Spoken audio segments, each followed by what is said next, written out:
Gosh, I'm excited about a family vacation that doesn't come until July. I'm already all geared up and excited about it. I get to take my family, my children, my wife, my grandchildren. All of us are going to go out to Colorado, where for the last 10 years I've been going out there and climbing and backpacking and hiking in the backcountry. A lot of the guys here at the church have been with me.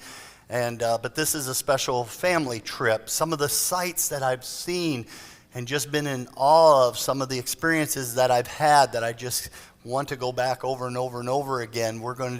I get to share that finally with family members. And I'm just going to tell you right up front, I cannot wait to see the mountains of the Continental Divide in my wife's eyes.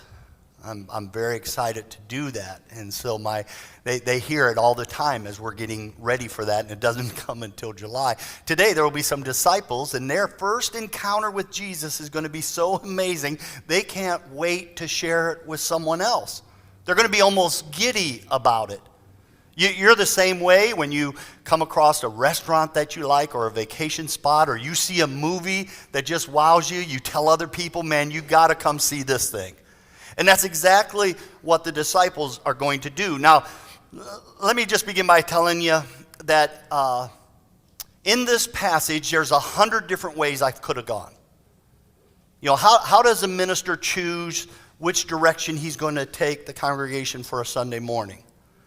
Because as in any passage, there's 100 avenues. There's 100 different things that could be said. There's over and over again. You put 100 different ministers up here preaching the same passage, and you'll get 100 different sermons. So how did I choose which direction to go? I could have talked about discipleship today, helping other people on their spiritual journey, and you are all of you are on a spiritual journey, whether you acknowledge it or not. Or I could have talked about evangelism today, the excitement of inviting someone to come and experience church with you. I could have gone that route. That's not the route I'm going to go. This week, early when I started studying for this, I started hearing over and over again my first Sunday sermon in this series, which was, the Word became flesh, He made His dwelling among us, and we beheld His glory. I said that through the book of John, over and over again, you're going to see the glory of Jesus Christ. And today, even in the calling of the disciples, you're going to see it over and over again. The glory of Jesus is on display for you today. And I can't wait to unpack it with you. For all of our guests, we're glad you're here. We're in an 18-month series. We're going to go verse by verse through the book of John, the Gospel of John. Gospel means good news. This is the good news of who Jesus Christ is, and we're going through it verse by verse. You're going to grow. You're going to learn so much if you stay with me in this series. But in the end, my hope is that either you're going to be introduced to Jesus or you're going to get re-amazed with who Jesus is. I mean, I want you, when you leave today, just to go, wow, I didn't know that about Him. And that's where we're going to be today. So we're still in chapter 1, but today's our last sermon in chapter 1. Verse 35, here we go. The next day, John the Baptist was there again with 2 of his disciples. Okay, you've heard Jesus has disciples. A lot of rabbis back then had disciples, all right? And John the Baptist had some disciples. And when John the Baptist saw Jesus passing by, he said, "Look, the Lamb of God." First century Jews would have understood that meant Messiah. So when these 2 disciples of John the Baptist heard, there's the Messiah you've been waiting for all your life, you know, what would you do in that moment? They stop following John, they start following Jesus, and that's exactly what happens. Verse 37. When the 2 disciples heard him say this, they followed Jesus. And turning around, Jesus saw them following, and he asked, "What do you seek?" And they said, "Rabbi," which means teacher, "where are you staying?" You know, normally Jesus has all the answers. It surprises us when he asks a question that he already knows the answer to. This is one of our first moments to really be wowed by who Jesus is. This is Jesus behaving just like his Father in heaven behaved. Do you understand that? God often asked questions that he knew the answer to, but he asked those questions to make us think, to make the person he asked think, but thousands and thousands of years later to make you and I think for a moment too. as if he's asking us the same question. Adam, where are you? Moses, what's in your hand? Elijah, what are you doing here in this cave? Ezekiel, can these bones live? God knew the answer to all of those, but he asked them to make his people think. Jesus will do the same. He'll ask Peter, but who do you say that I am? He'll ask a cripple at a pool, do you want to get better? He'll ask his disciples in a storm, why were you so afraid? He'll ask a crowd that's pressing in around him, who touched me? He knew. He'll ask Peter after Peter was walking on the water and began to sink, why did you doubt?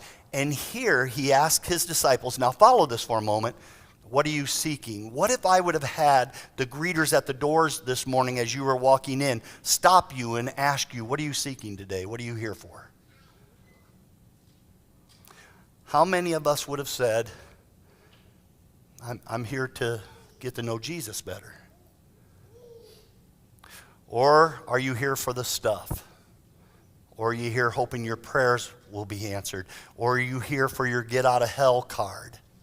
Why are you here? What are you seeking when you follow Jesus Christ? Yeah, that's a question he could have asked any of us. But they answer, hey, where are you living? So verse 39, come, Jesus replied, you will see. So they went and they saw where he was staying, and they spent that day with him. It was about 4 p.m. You would think that reading it was about 4 p.m. that's not a very important line. Here's why it's important. Do you understand that for the Apostle John, who's writing this moment was so life-changing for him that he remembered the exact moment it happened? The exact hour.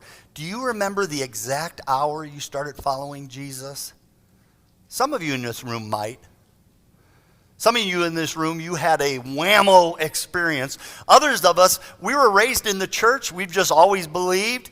It's just something that slowly became a part of who we were. We can't really pick any specific moment that the lights went off. But there are people here who had that whammo experience. And here in this moment, John, the author, he's identifying, he remembered the exact hour. Verse 40, Andrew, Simon Peter's brother, was one of the two who heard what John the Baptist had said and who had followed Jesus. Okay, isn't this interesting? Andrew, he's identifying Andrew as one of them, but we don't know who the other one is. We assume it's the Apostle John who's writing. Do you understand what we're reading here? These are the first two to start following Jesus Christ. If they were mountain climbers on Mount Everest, they would be the Hillary and Norgay of their day. If they were the first pilot of an airplane, they would be Orville and Wilbur Wright. If they were the first astronauts to walk on the moon, they would have been Armstrong and Aldrin. Andrew and John are the first disciples, but it is a list that has continued on to this day. And my name and your name is on that list. Andrew and John may lead this list, but it is a list that has been growing for thousands and thousands of years, and people can't explain it. How can Christianity still be out there? It's just so ridiculous to believe in God. Really? There's smart people who have been convinced. And these two lead off the list. Verse 41, the first thing Andrew did was to find his brother Simon and tell him, we have found the Messiah. That means Christ. And he brought him to Jesus. This Jesus thing starts spreading from the minute they met Jesus. You all are living in a time of COVID. You know that. You know that the COVID virus can be spread. You know it's highly contagious. You know it's dangerous. You know all of that.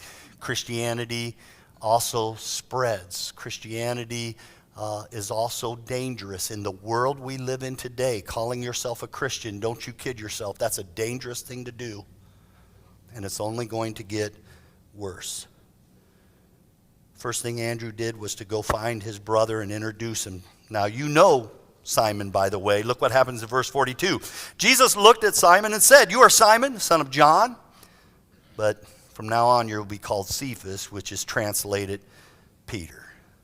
This is the Apostle Peter. There's no explanation given outside of the authority of Jesus. If Jesus wants to change your name, he will. Oh, we're going to come back to that in a moment. Verse 43, the next day, Jesus decided to leave Galilee. Finding Philip, he said to him, follow me. And Philip, like Andrew and Peter, was from the town of Bethsaida. Philip then went out and found Nathanael and told him, we have found the one Moses wrote about in the law, about whom the prophets also wrote, Jesus of Nazareth, the son of Joseph. And Nathanael asked, can anything good come from Nazareth? Well, come and see, said Philip. Can anything good come from Nazareth? Let me tell you right up front, that's prejudice. This is a man who's going to have intellectual honesty. He's going to be honest up front. Can anything good come from there? In his mind, Nazareth was Podunk, Hicksville, backwoods. You know, it'd be like me asking, can anything good come from Decatur? Sorry if you're from Decatur. It's prejudice. Why would Jesus call a man who's prejudiced? Jesus tells us why. Verse 47, when Jesus saw Nathanael approaching him, he said, now here truly is an Israelite in whom there is no deceit. This is not Jesus praising Nathanael for being perfect. Nathanael is a sinner. Nathanael is a prejudiced man, and Nathanael needs Jesus as much as anyone does. But at least there's a level of intellectual integrity here. There's intellectual honesty here. In a world full of lies, in a world where people just put out, gosh, there's so many young kids here today. They just put out crap, and they write about it, and it's just not truth. Here's a guy who's not afraid to speak the truth. Can anything good come from Nazareth? He's asking an honest question. Oh, something good comes from Nazareth, all right. It's something amazing. Jesus comes from there. But do you know Jesus didn't have a lot of time for people who weren't willing to be honest with him? Quick story, the Pharisees come to Jesus. They're trying to trap him with their questions. And Jesus turns it on them. He says, hey, John's baptism, John the Baptist, his baptism, was it from heaven or man? Tell me. And those Pharisees, they turned away from Jesus and they started talking among themselves, as if Jesus didn't know. Yeah, if we say it was from heaven, he's going to ask us, then why weren't you baptized?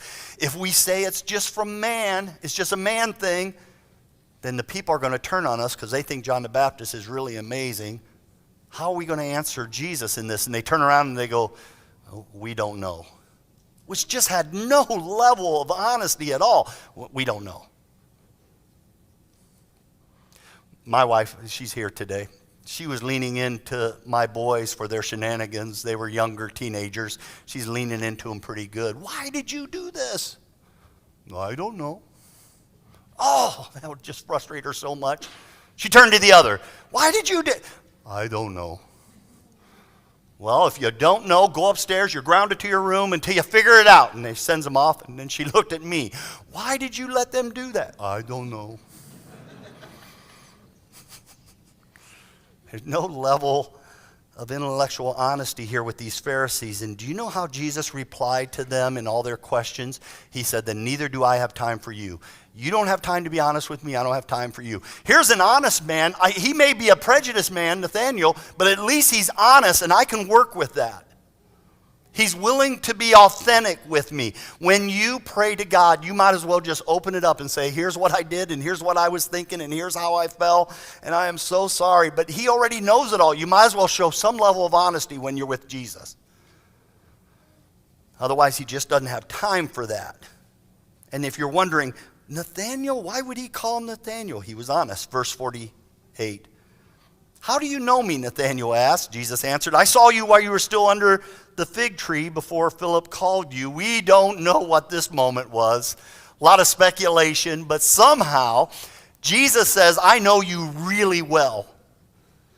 And I saw you when you were under that fig tree. Don't automatically imagine he was doing something wrong. A fig tree was a public place where ancient Jews often did their devotions.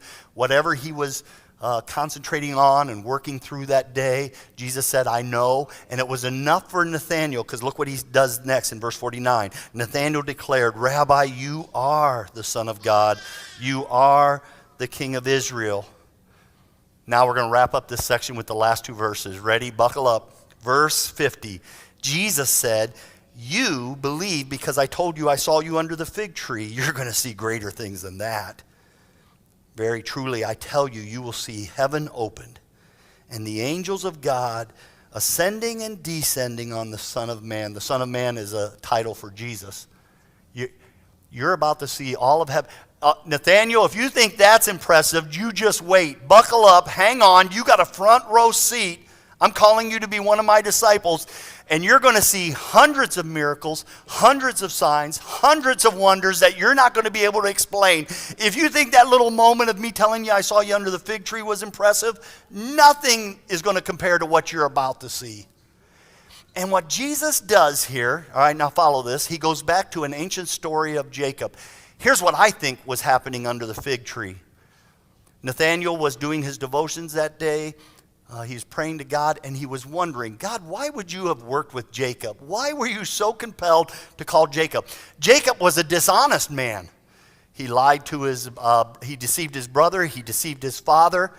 He has to run from the family. He's estranged from the family. He wrestles with God and fights with God, and he is just about as far away as you can put a man. And yet God is with Jacob over and over and over again. God doesn't turn his back on Jacob just because Jacob turned his back on God. And then Jacob has a dream. He has a dream where he sees heaven open, and there's this ladder, and there's angels going up and down the ladder. Look at me for a moment. That ladder is Jesus Christ. Jesus is the one that connects God and man. Jesus is the one that connects heaven and earth. Divinity with humanity. Jesus is that ladder. And Jacob goes down in history. He has his name changed to Israel. We still call the Jewish nation to this day Israel. That's Jacob's name change. Jacob will be found in more than half of the books of the Bible. His name appears in all four of the Gospels of Jesus Christ. And then there's that moment where Jehovah identifies his holy name with someone so deceitful. He says, I am the God of Jacob. Uh-oh. Here we go. Here's a true Israelite, he says, in whom there's no deceit, like Jacob, who you were studying. And there's going to be this ladder, and you're going to see angels going up and down. They're going to be descending on me. All of that was enough for Nathanael to go, you are the Son of God. And then prior to that, there was that little moment where God changes Peter's name. Do you realize that God changes your name too in the future? Do you know that? It's found in Revelation chapter 2. When you get to heaven and it's just you and Jesus all by yourselves for a moment, Revelation chapter 2 says that he will put a white stone in your hand, and on that white stone will be a name that only you and he will know for all eternity. One day you're going to look down at your hand and you're going to see your new name that Jesus gives you, and it will just be an intimate name just between you and him. And you're going to look at that name and you're going to go, wow, does he know me? That's perfect. I'm known by a lot of different names. Ron, Ronnie, Ronald. I'm known by Pastor and Dad and Papa and Handsome. Just go with me for a little moment here on this. Honey. There's little preschoolers here at the church. When they see me walk by, they go, that's Juan. I like that. Juan Otto. It's hard to get past the joy of being called Papa right now. Over here sits a couple small ones, and And to hear a small voice call out Papa is pretty incredible. Always liked Dad. Really like it when I'm called honey. One day I get a new name. Why? Because Jesus isn't done with me yet. I'm still changing. You haven't seen who Ronnie can still become. I'm still being changed by him. Right now, you're being changed. Your identity is transforming. We haven't even discovered who you're really going to become yet, but it's going to be amazing. Oh, sure, God sticks us in the fire sometimes to soften us. And then he pulls you out of the fire and he lays you on that anvil and he lifts that hammer and he just smacks it as hard as he can. Sparks fly because you're fighting him. But he is reshaping you today. Even as I'm talking, you can't explain it. You're like, why do I just sense God is so close to me right now? Because he's just reshaping you right now. He wants you so bad. And if you could hear him right now, he would identify with you with his own name. I'm the God of Ron. I'm the God of Mike.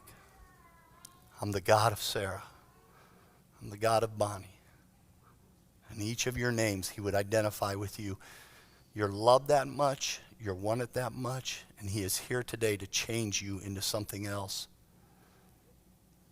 We beheld his glory. Yeah, I could have talked about a lot of things, but just getting you to be wowed with who Jesus is, we're just in the first chapter. Buckle up, you're not going to believe the things you're going to see in Jesus.